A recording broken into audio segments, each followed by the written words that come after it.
Nous allons créer une base de données relationnelle pour une entreprise qui vend du linge de maison à des entreprises et à des collectivités. Je vais commencer par donner le nom du fichier qui va être tissu et je vais créer la base de données. Je commence par enregistrer la table. La première table sera la table client. Automatiquement, Access propose un premier champ avec une clé primaire. La clé primaire permet d'identifier de façon unique un enregistrement dans une table. Mon premier champ sera le numéro du client. Je choisis une numérotation automatique, c'est-à-dire qu'il y aura un chiffre et à chaque nouveau client, plus 1 sera ajouté. Je vais indiquer ensuite le titre de civilité qui sera du texte, taille du champ à 20. On peut choisir une valeur par défaut, monsieur ou madame. Dans ce cas, je choisis monsieur. Pour chaque nouvel enregistrement, la valeur monsieur apparaîtra. Ensuite, j'indique le nom qui sera du texte. Je peux le réduire à 25. Le nom de la société du texte à 25. L'adresse. Type de données également du texte. Taille du champ 50. Le code postal.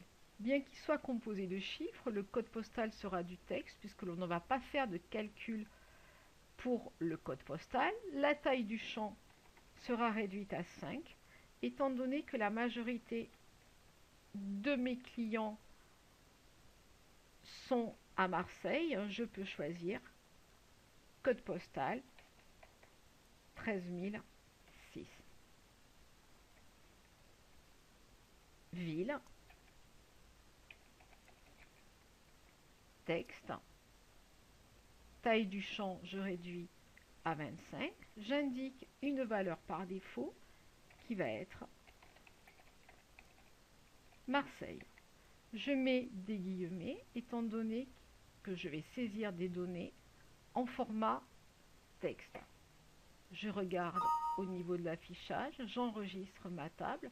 J'ai bien ici donc le numéro du client, le titre avec la valeur par défaut monsieur qui apparaît.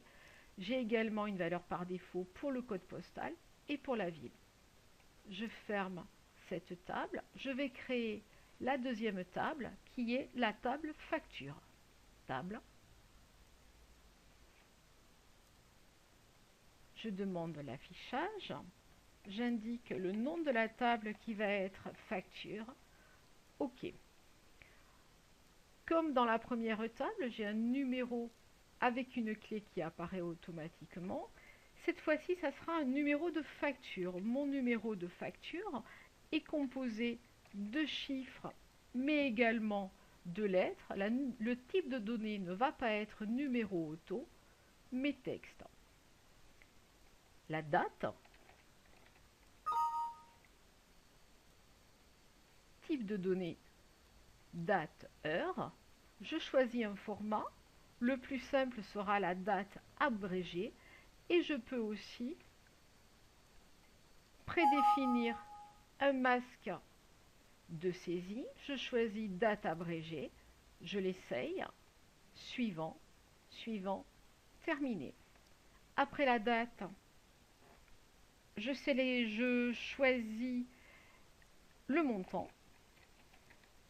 Le montant sera bien sûr du monétaire.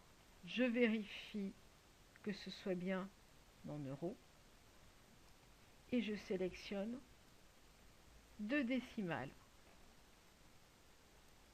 Enfin, j'indique le numéro du client. Pour chaque facture, le numéro du client sera indiqué. Ce numéro de client est le champ commun entre la table client et la table facture. Le numéro client dans la table client est une numérotation automatique. Pour faire la relation, je dois choisir un type de données numérique. Je vérifie à l'affichage. J'ai bien le numéro de la facture, la date, le montant, le numéro du client qui apparaît.